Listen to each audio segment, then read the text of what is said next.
Mes amis Cancer, bonjour et bienvenue sur la chaîne Tarot à merveille. Pour votre tirage général, ceux qui me découvrent, soyez les bienvenus. Vous n'êtes pas prêts, je le sais, vous le savez. Cette phrase ne devrait pas vous blesser, elle devrait vous rassurer. Parce que si vous étiez prêt, si tout en vous était parfaitement aligné, parfaitement calibré, parfaitement préparé pour ce qui arrive, alors ce ne serait pas quelque chose d'énorme. Ce serait quelque chose de prévisible, d'attendu, de banal. Et ce qui se prépare pour vous n'a rien de banal. Les choses véritablement transformatrices arrivent toujours quand on n'est pas prêt. C'est leur signature, leur marque de fabrique. Elles ne frappent pas quand le terrain est dégagé et les valises faites. Elles frappent quand vous êtes au milieu de votre routine, les mains pleines d'autre chose, le regard tourné dans la mauvaise direction. Et c'est justement cette absence de préparation qui garantit l'authenticité de votre réponse. Pas de script répété, pas de posture calculée, juste vous, brut, vrai, pris au dépourvu. Je vais vous faire remonter un escalier de 10 marches. À la première marche, vous êtes là où vous êtes maintenant. Pas prêt, un peu perdu, être sceptique. À la 10e marche, vous comprendrez exactement ce qui arrive et pourquoi votre sentiment de ne pas être prêt est en réalité le signe le plus fiable que vous l'êtes. Commençons la montée, marche 0. Là où vous êtes fatigué d'une fatigue que le sommeil ne guérit pas. C'est une fatigue plus profonde, existentielle, la fatigue de maintenir en place des structures qui ne tiennent plus, des habitudes dont vous avez oublié l'origine, des relations qui fonctionnent sur pilote automatique, des objectifs que vous poursuivez par inertie plutôt que par désir. Vous faites les gestes, vous dites les mots. Mais une partie de vous, une partie de plus en plus insistante, observe tout cela depuis une distance croissante en se demandant « Est-ce que c'est ça ma vie ? Est-ce que c'est tout ?» Cette question n'est pas un signe de dépression, c'est un signe de lucidité. C'est votre être profond qui refuse la surface, qui exige davantage, pas davantage de choses, davantage de sens, de profondeur, de vérité. Et cette exigence que vous n'avez pas choisie, qui s'est imposée à vous comme une marée qui monte, est le prélude de ce qui arrive. Regardez autour de vous, regardez votre vie avec honnêteté. Il y a des choses qui fonctionnent, il y a des choses dont vous pouvez être fier, mais il y a aussi ces poches de compromis que vous avez acceptées par fatigue. Ces endroits où vous avez dit oui alors que tout en vous disait non, ces arrangements avec votre propre vérité que vous maintenez en place, avec l'énergie du quotidien. Et cette énergie s'épuise. Non pas parce que vous êtes faible, parce que les compromis ont une date d'expiration. Et les vôtres arrivent à échéance. Ce qui est magnifique dans cette fatigue lucide, c'est qu'elle est le terrain le plus fertile qui existe pour le changement. Les gens satisfaits ne changent pas. Les gens confortables ne changent pas. Ce sont les gens fatigués de leur propre immobilité qui bougent. Et vous êtes prête à bouger. Votre corps le sait, votre cœur le sait. Seul votre mental proteste encore, accroché à ses habitudes comme un enfant à son doudou, marchin, ce que vous ne voyez pas encore. Pendant que vous vivez votre fatigue lucide, des pièces bougent en coulisses. Des connexions se forment entre des personnes, des opportunités et des circonstances dont vous ignorez l'existence. Quelqu'un, quelque part, a prononcé votre nom dans une conversation que vous n'avez pas entendue. Une idée qui germe dans l'esprit de quelqu'un d'autre porte votre empreinte sans que cette personne sache encore pourquoi. Un mouvement financier qui n'a apparemment aucun rapport avec vous est en train de créer un canal qui mènera directement à votre porte. Vous ne voyez rien de tout cela et c'est normal. Les plus grands changements de la vie se préparent dans l'invisible. Comme les racines d'un arbre travaillent sous terre pendant des mois avant qu'une seule feuille n'apparaisse. Vous êtes dans la phase souterraine, la phase où tout bouge mais rien ne se voit. Et cette phase est la plus frustrante qui soit, parce qu'elle ressemble à de l'immobilité, alors qu'elle est le mouvement le plus intense que votre vie ait connu depuis longtemps. Vous avez peu être remarqué des synchronicités récemment, des coïncidences trop précises pour être aléatoires, un chiffre qui revient, un thème qui surgit dans des conversations sans lien entre elles. Un mot qui apparaît partout, dans un livre, sur une affiche, dans la bouche d'un inconnu. Ces synchronicités sont les fuites du système, les petites fissures par lesquelles l'invisible laisse entrevoir ce qu'il prépare. Ne les ignorez pas, ne les rationalisez pas, notez-les, même mentalement.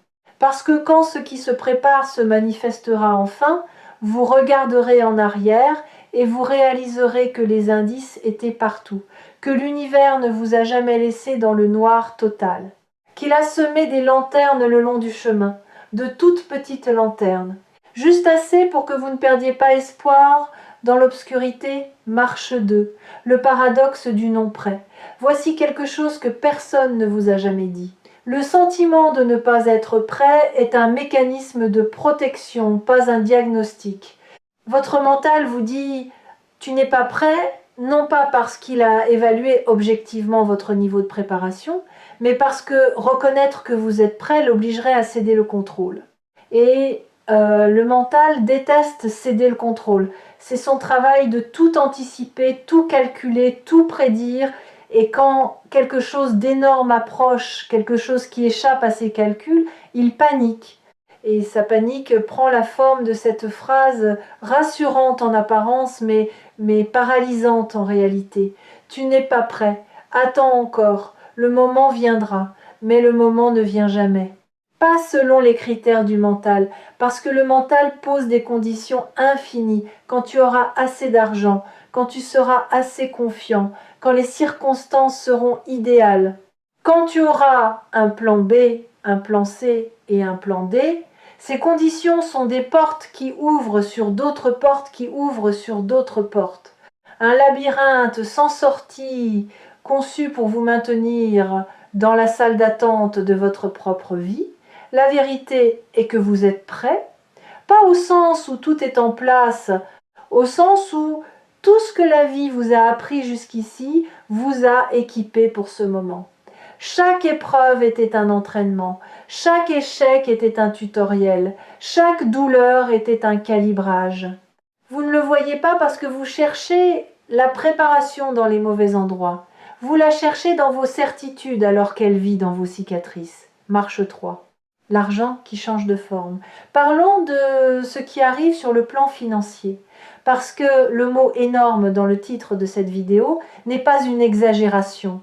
Il décrit la nature du changement, pas la taille du chiffre. Énorme ne signifie pas nécessairement des millions. Énorme signifie disproportionné par rapport à ce que vous attendiez. Suffisant pour modifier votre trajectoire. Assez pour créer un espace de respiration là où il n'y en avait pas. L'argent qui arrive va prendre une forme que vous n'aviez pas anticipée. Votre mental a une image très précise de comment l'argent est censé venir par le travail, par un employeur, par un échange direct de temps contre rémunération. Mais l'abondance ne respecte pas les modèles mentaux. Elle est créative, inventive.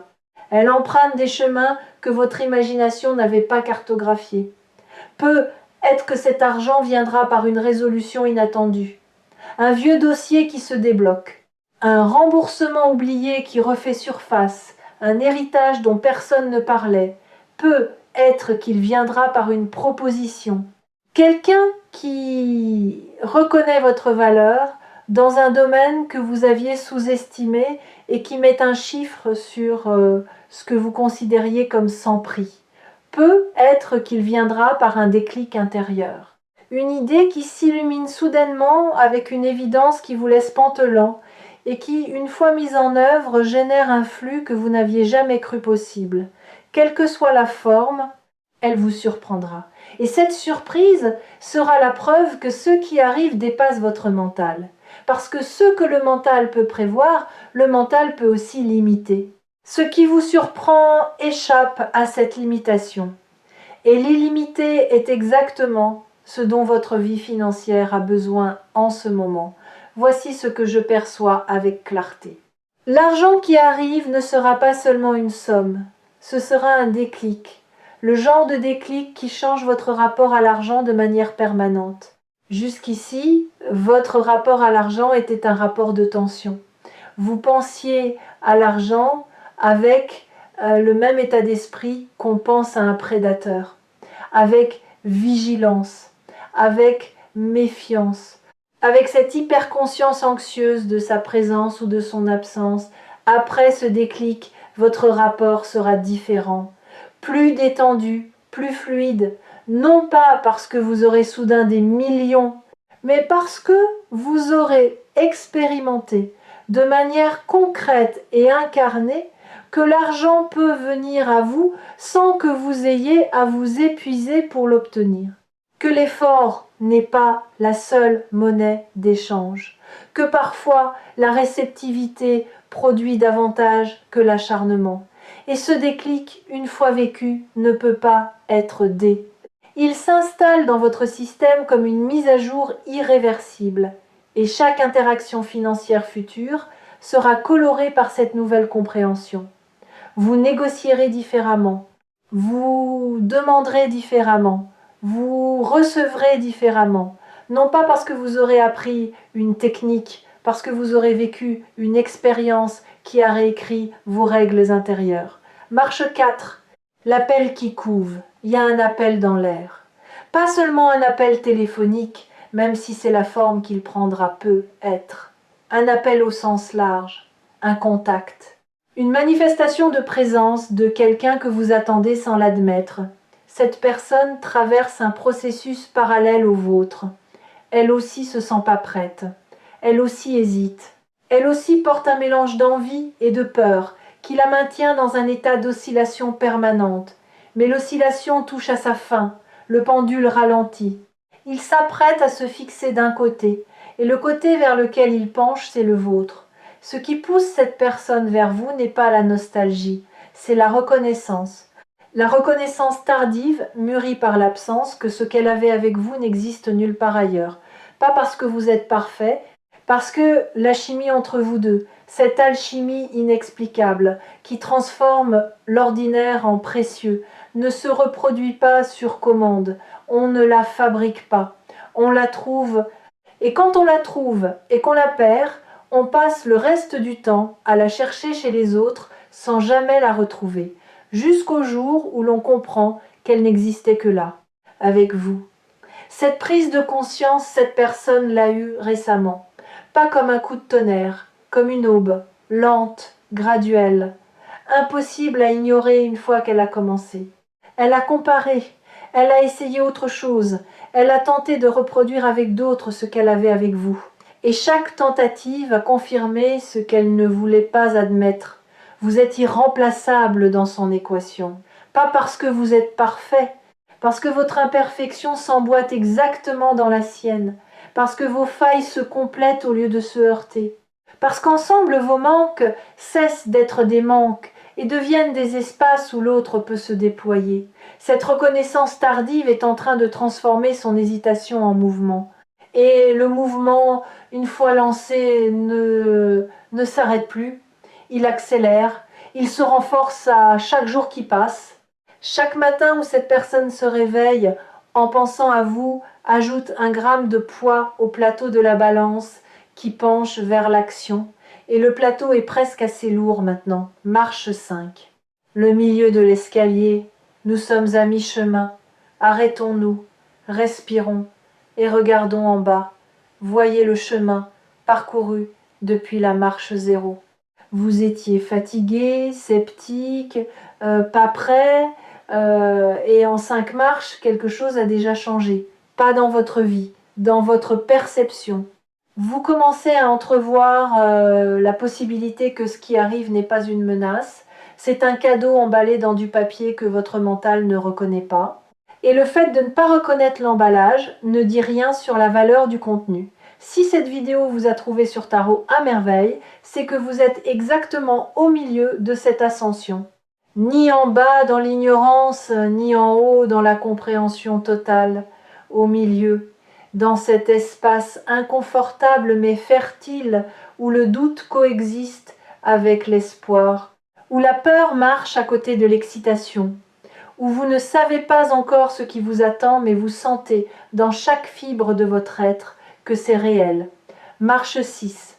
Ce que l'énorme exige de vous, ce qui arrive va exiger quelque chose de vous, pas un sacrifice, pas une épreuve supplémentaire, un lâcher-prise, le lâcher-prise de votre image de vous-même, l'image du survivant, de celui qui se débrouille avec peu, de celui qui n'attend rien pour ne pas être déçu, de celui qui a fait de la modestie une armure et du manque une identité.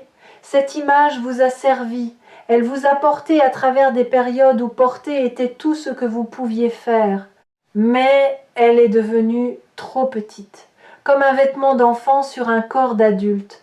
Vous avez grandi au-delà de cette image et elle vous compresse, elle vous empêche de respirer pleinement, de rêver pleinement, de recevoir pleinement. L'énorme exige que vous acceptiez une nouvelle image de vous-même, pas une image grandiose ou prétentieuse, une image juste, qui reflète non pas ce que vous avez été, mais ce que vous êtes devenu. Quelqu'un de capable, de digne, de suffisamment solide pour porter l'abondance sans qu'elle le détruise. Cette image vous fait peur parce qu'elle implique une responsabilité, la responsabilité de vivre à la hauteur de ce que la vie vous offre. Mais cette responsabilité n'est pas un fardeau, c'est un honneur. Et voici un secret que les gens qui réussissent leur transformation ne partagent presque jamais. Le moment le plus difficile n'est pas la traversée de l'épreuve, c'est le moment juste après, le moment où l'épreuve est terminée et où vous devez apprendre à vivre sans elle, parce que l'épreuve, aussi douloureuse qu'elle soit, finit par devenir familière. Elle devient votre identité, vous êtes celui qui lutte, celui qui survit, celui qui fait face. Et quand la lutte n'est plus nécessaire, quand la survie cède la place à la vie, vous vous retrouvez face à un vide, non pas un vide de manque, un vide d'identité. Qui suis-je si je ne suis plus en train de lutter? La réponse est vous êtes quelqu'un de libre. Et la liberté, au début, est vertigineuse. Elle ressemble au premier pas hors d'une cage dont la porte est restée ouverte pendant des jours avant que vous osiez la franchir. Mais une fois franchi, ce pas est irréversible. Et le monde de l'autre côté est plus vaste que tout ce que la cage vous permettait d'imaginer. Marche 7. Le lien entre l'argent et l'appel, vous vous demandez peut être pourquoi l'argent et cet appel arrivent en même temps. C'est pas une coïncidence, c'est une cohérence. Les deux sont des manifestations du même mouvement. Le mouvement de votre vie qui passe du mode survie au mode expansion. En mode survie, tout est serré, l'argent est compté, les relations sont contrôlées, les émotions sont rationnées. Chaque ressource est gérée avec la paranoïa de celui qui pense qu'il n'y en aura jamais assez. En mode expansion, tout circule. L'argent vient et va avec fluidité. Les gens entrent et sortent de votre vie avec grâce. Les émotions sont vécues pleinement, sans la censure du mental qui décrète lesquelles sont autorisées. Vous passez du premier mode au second. Et dans cette transition, l'argent et l'appel sont les deux premiers signes visibles du changement, les éclaireurs du nouveau régime, les preuves tangibles que l'expansion a commencé, marche 8. Ce qui se passe quand vous décrochez.